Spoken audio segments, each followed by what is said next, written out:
சந்தன மழை பொழிந்தது.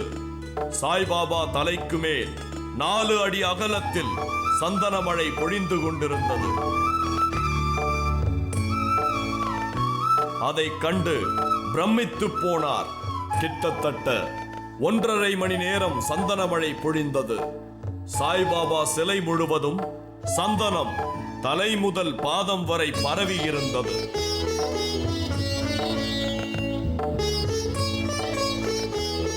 சாய்பாபா கோயில் முழுவதும் சந்தன வாசம். மழை வரும் பொழுது சந்தனம் கலந்து வந்தால் எப்படி இருக்குமோ அதே போல் இருக்கிறது. அங்கு வந்த சந்தன மழையால் சாய்பாபா பீடம் முழுவதும் சந்தனமாக காட்சியளித்தது. மேலும் பவுடர் போல கொட்டியது சந்தனம். அந்த இடமே ஒரே சந்தனமயமானது. அந்த அதிசயத்தை அதை சொல்லிலாம் புரியாது. கண்ணால் காணணும். அதுக்கு 1000 கண்ணு வேணும். அப்படி ஒரு நிலை. அப்படியே அற்புதமாக பாபா உட்கார்ந்துருக்கார். முகம் பிரகாசமான ஒரு முகம். மேலே இருந்த அந்த துகள்கள் மெதுவாக அப்படியே அது அவருக்கு உடம்பு வலிக்காமல் இந்த குழந்தைங்களுக்கெல்லாம், சிறு குழந்தைங்களுக்கெல்லாம் தாய்மார்கள் இந்த பவுடரை போடுவாங்க. அப்படியே அந்த பவுடரே மென்மையான ஒரு பொருள். அந்த மென்மையான ஒரு பொருளே மிக மென்மையாக அந்த தாய்மார்கள் குழந்தைக்கு போட்டுவிட்டு அதை உடம்புல தேய்ச்சி தடவக்கூடிய காட்சிகள் தான் எனக்கு நினைவுக்கு வந்தது. அவ்வளோ மெதுவாக அது பாபா மேலே விழுது. அந்த பாலால் மட்டுமே அபிஷேகம் செய்யும் இடத்தில் சந்தன மழை பொழிந்தது எங்களுக்கும் ஆச்சரியத்தை ஏற்படுத்தியது.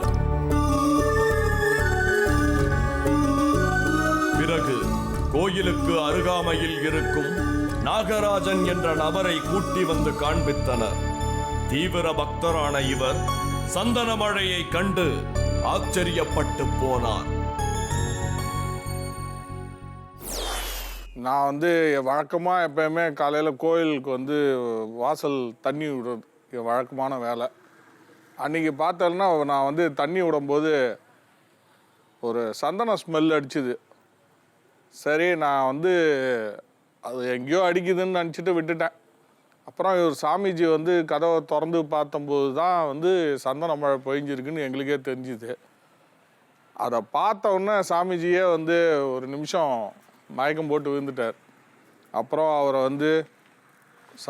இது பண்ணி அப்புறம் பார்த்தோம். அப்புறம்தான் எங்களுக்கே சந்தன மழை பொழிஞ்சது உண்மைன்றது எங்களுக்கே தெரிஞ்சுது. இங்கு வந்த பக்தர்கள் எப்படி இங்கு சந்தனம் வந்தது என்று வியப்போடு பார்த்தார்கள். கோயில் மேல் ரூஃப் வழியாக எப்படி வந்தது என்று ஒரு சில பக்தர்கள் ரூஃபையும் கழட்டி பார்த்தார்கள். புவியீர்ப்பு விசையை முறிக்கும் சூட்சமத்தை கற்றுக்கொண்டால் நீரின் மேல் நடப்பது, அந்தரத்தில் மிதப்பது போன்ற அதிசயங்களை நிகழ்த்த முடியுமா? அந்த அதிசயத்தை நிகழ்த்தி காட்ட பல கடினமான பயிற்சிகளை மேற்கொள்ள வேண்டுமா? உணவு கட்டுப்பாட்டை கடைபிடித்து பயிற்சி செய்தால் உடம்பில் உள்ள புவியீர்ப்பு விசை குறைந்து உடம்பு மேல் நோக்கி எழும்பி விடுமா? இந்த சூட்சமத்தை சித்தர்கள் ஆதி காலத்திலேயே செய்திருக்கிறார்களா? புவியீர்ப்பு விசையை நம்ம முறிக்கக்கூடிய அந்த சூட்சமத்தை நம்ம அறிந்து கொண்டால் கண்டிப்பாக நீர்மேல் நடக்கலாம், ஆகாயத்தில் நடக்கலாம். இந்த சூட்சமத்தை சித்தர்கள் செய்திருக்கிறார்கள். அதை அடைவதற்கு நம்ம என்ன செய்யணும், எப்படி இருக்கணும் அப்படிங்கிற ஒரு கோட்பாடை வச்சுருக்காங்க. அந்த கோட்பாடு தான் முக்கியமாக உணவு கட்டுப்பாடு. இயற்கையான உணவுகள், இயற்கையான உணவு, காய்கறி, கீரை, இந்த மாதிரி உணவுகளை சாப்பிட்டுட்டு அந்த பயிற்சியை நம்ம பண்ணும்போது அந்த இயற்கையான உணவுக்கும் அந்த பயிற்சிக்கும் நமக்கு ஒற்றுமையாகும். மேலும் மேலும் அதிக பயிற்சி வரும்போது புவியீர்ப்பு அந்த பயிற்சி பண்ணும்போது புவியீர்ப்பு சக்தி முறிஞ்சு நம்முடைய உடம்பு மேலே வர ஆரம்பிக்கும். இந்த சூட்சம், இந்த முறிக்கக்கூடிய சூட்சம் சித்தர்கள் கற்று அந்த ஆதி காலத்திலிருந்தே கற்றுருக்காங்க.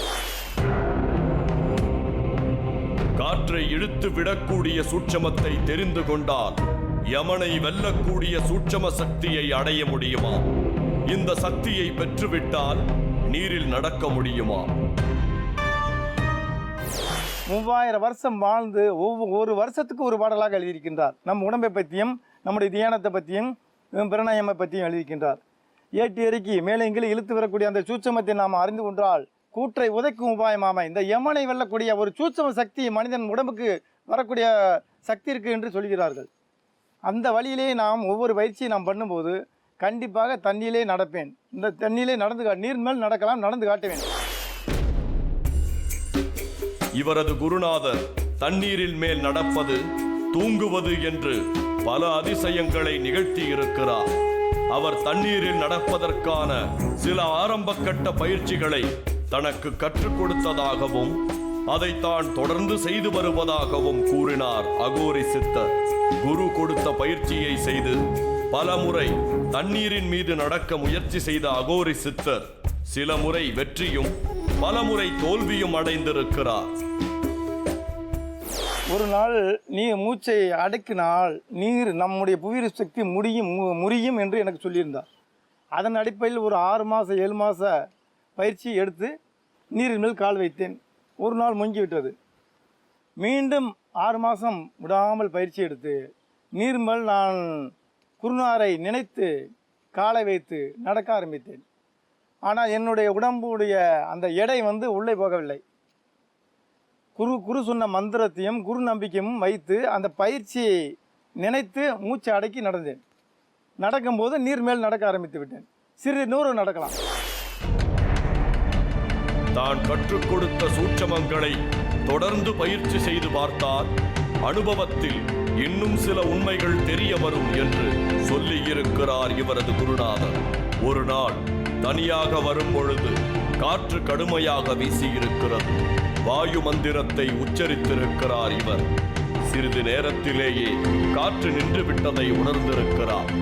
அதற்கு பின்பு குரு சொல்லிக் கொடுத்த பயிற்சிகளை வைத்து பஞ்சபூத சக்திகளை அடக்கியாளும் பல பரிசோதனை முயற்சிகளை செய்து அதில் வெற்றியும் பெற்றிருக்கிறார் இவர். தொடர்ந்து பயிற்சியை செஞ்சுக்கிட்டே இருக்கும்போது அப்போ திடீர்னு நான் போய்க்கு இருக்கும்போது அந்த வாயு காற்று கடுமையாக ரொம்ப அதிகமாகிடுச்சு ஒரு நாள். அப்போ வாயு பகவானுடைய மந்திரத்தை சொல்லி அந்த முத்திரையை போடவும் காற்று நிற்கிறத நான் உணர்ந்தேன். மையினால் தண்ணீரில் நடக்கும் அதிசயத்தையும் செய்ய முடியுமா? பலமுறை தன் குருநாதரிடம் கேட்ட பின்பு யாரிடமும் இதை சொல்லிவிடக் கூடாது என்று இவரிடம் சத்தியம் வாங்கிக் கொண்டு அந்த சூட்சமத்தை இவருக்கு சொல்லிக் கொடுத்திருக்கிறார் குருநாதர். மை தயார் செய்வதற்கான மூலிகைகள் சாதாரணமாக கிடைக்காதா?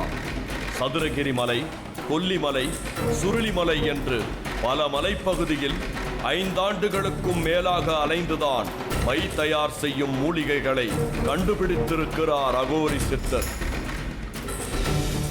குருநாதர் இருக்கும்போது எனக்கு சொல்லி தந்தார். அதுக்கப்புறம் அவர் போனதுக்கப்புறம் நான் அந்த மையை தயார் பண்ணலாம்னு ஒரு யோசனை இருந்தேன். அப்போ மைக்கான மூலிகைலாம் சொல்லியிருக்காரு. அதை தேடி அலையும் போது ஒரே இடத்துல எல்லா மூலிகையும் இல்லை. அதை தேடி 5 வருஷம் அலைஞ்சேன். வெள்ளியங்கிரி மலை, கொல்லிமலை, சதுரகிரி மலை, சுள்ளிமலை, இந்த மூலிகை எடுக்கிறவனே மலைக்குள்ளேயே 6 மாதம் இருந்திருக்கேன். எடுத்து நான் தயார் பண்ணி அமாவாசையில் தான் அதை அரைக்கணும். குறிப்பிட்ட நட்சத்திரத்தை எடுக்கணும். குறிப்பிட்ட நட்சத்திரத்தை எடுக்கிறதுனால எனக்கு 5 வருஷம் ஆச்சு. அதை எடுத்து அமாவாசை அன்னைக்கு அரைக்கணும். அரைச்சி சந்திர கிரகணம் சூரிய கிரகணத்தில் சொல்லணும். அப்போத்தே அந்த பிரபஞ்ச சக்தியினுடைய அந்த சக்தி உள்ளே விழுகும். மூலிகைகளை பார்த்த உடனேயே பறித்து பயன்படுத்தி விட முடியாதா? சில குறிப்பிட்ட நாட்களிலும் நட்சத்திரங்களிலும் அதை பறித்தால்தான் அந்த மூலிகைகளின் சக்தி முழுமையாக கிடைக்குமா? தீவிரமான முயற்சி, பல வருட காத்திருப்புக்கு பின் அதிசய மையை தயார் செய்திருக்கிறார் அகோரி சித்தர்.